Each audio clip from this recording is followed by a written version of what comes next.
Hi guys, it's Denise with Watch and Go Curls here, and I want to talk to you about hair porosity. It's something that I've been dying to talk to you about, but I'm just trying to find how can I simplify this where it can be nicely understood and will provide you with the most valuable information. So I decided to test the porosity of my hair. And the reason why I want to test the porosity of my hair is because, as you know, I've been dyeing my hair, and the latest thing I did was dye it red. Now, when you do those porosity questionnaire, it tends to place you in the wrong bucket based on the answers that you give. And what I'm saying by it places you in the wrong bucket is that it automatically assumes that your hair is high porosity if you chemically treat your hair. If you do bleach, or if you do coloring to your hair, it wants to place you right away in the high porosity bucket. And I strongly disagree with this. It's very possible that you treat your hair, maybe color your hair, and still maintain its health and didn't damage your hair, changing the porosity of your hair. And I want to prove that to you because my hair is, I would consider it as chemically treated because prior to this, I did have the blonde highlights. I don't know if you recall. If not, go back to some of my videos. I did had it professionally lightened blonde, and now my hair is red. But I do a lot of deep treatments in my hair. I do Olaplex #3 at-home treatments as well to kind of retain its health. So I want to talk about porosity because I want you guys to go out and find out what is the porosity of your hair.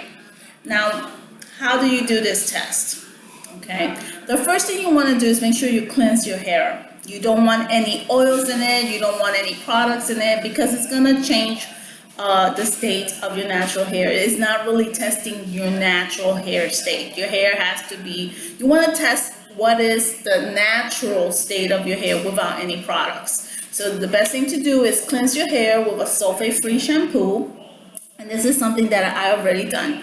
I went ahead, cleansed my hair with sulfate-free shampoo.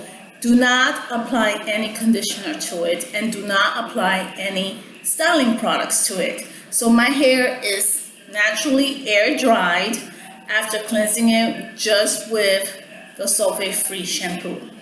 That's all you should do. After your hair is dry, do not do this while your hair is wet. After your hair is dried, naturally dried, you want to take a hair strand and fill up a cup of water. You want to fill up a cup of water, and my strand is already in the cup. So you want to fill up the cup of water, place the strand, the hair strand. You do not need to do no big ball of hair, anything like that. That is kind of ridiculous. Please don't do that. Just take one strand from your hair. I also advise you not to pull it because it does hurt. You know, it's like after your hair is dry, maybe comb it through with a wide tooth comb, you know, to try to see if there's any loose hair that you can just use for your test. Now, I don't know if you see, but my hair is floating on the very top. You see that? My hair is floating at the very top. When your hair floats at the very top, and this has been already 10 minutes that it's been floating there, when it's floating at the top, that means your hair is low porosity. When it's floating in the middle, that means your hair is normal porosity.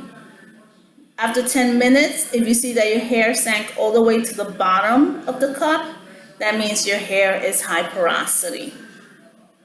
Okay, so now you're saying, okay, great. So what does that mean to me? Denise, your hair is low porosity. What does that mean? It's very good to understand the porosity of your hair because you can definitely style your hair and know what products to use.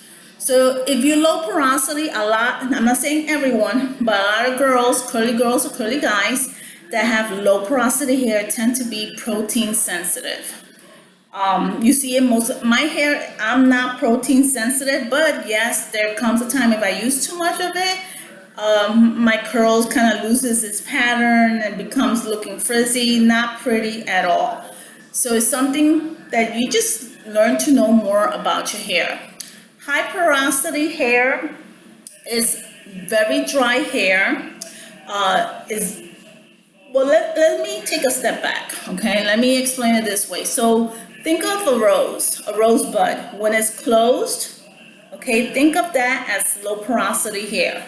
The cuticles of your hair are closed, so it's very hard for moisture to go in, okay?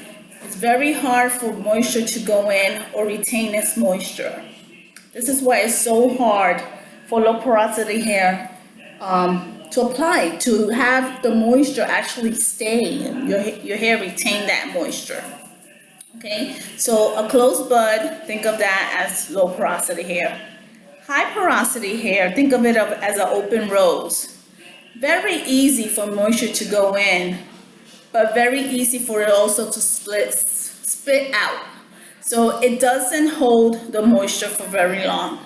It takes in moisture nice and fast, but as easy as it gets in, as easy as it loses it again, okay?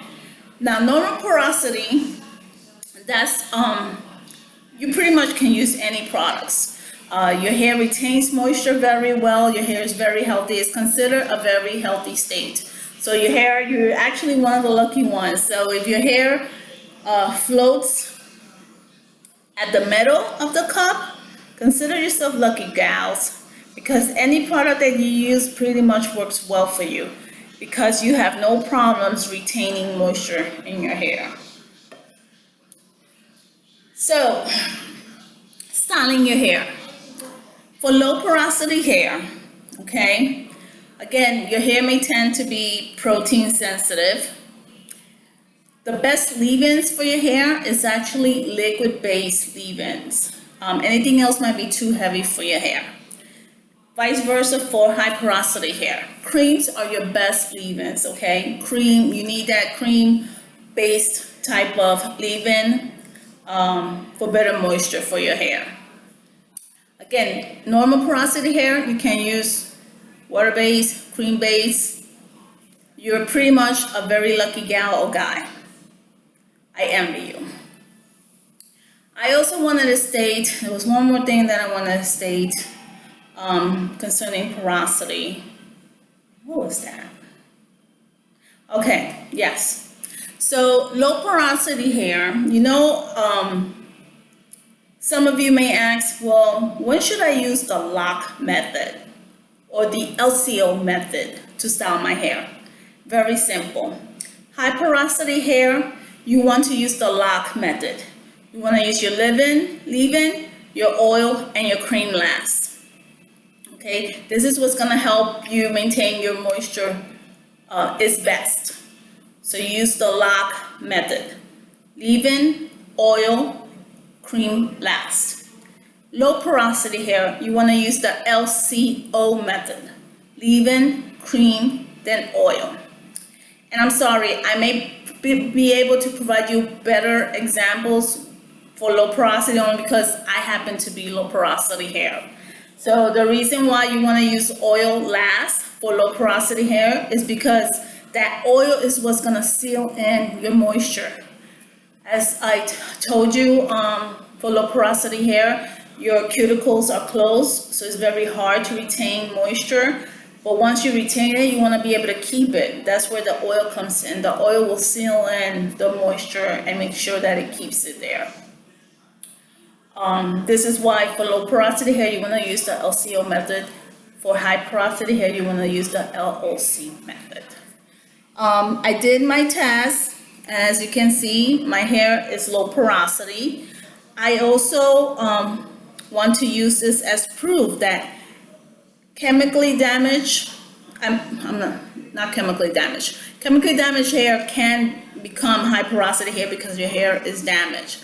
But it's possible that even though you color your hair, that your hair can retain and still be its original state porosity. In my case, it's low porosity. It didn't change to high porosity just because I colored my hair. So this is why it's very important to use the water test to test the porosity of your hair and not use any kind of survey questionnaire, because as soon as you answer that your hair is color treated or chemically treated, it wants to label you as high porosity hair, and you can be maybe styling your hair incorrectly just because you followed everything based on that one test. Use the water, guys. Use the water testing method to really find out and determine what is the state of your porosity.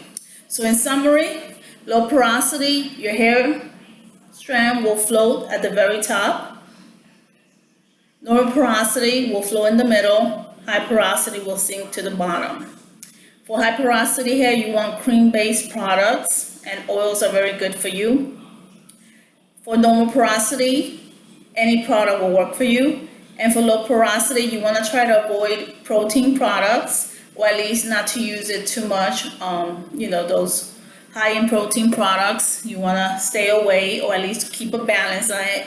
And you also want to use kind of water-based products, or water-based leave-in products. Let me know if this is helpful for you. I definitely wanted to clarify that because it was really bugging me how as soon as you color your hair, everyone just assumed that you were high porosity hair, which is not the case. Okay, I hope I'm able to clarify that with you, and I'm hoping that you found at least some information valuable from this video. Till next time, comment below, let me know what porosity your hair is and any special products that you use because of the porosity of your hair. Till next time, love you guys, bye.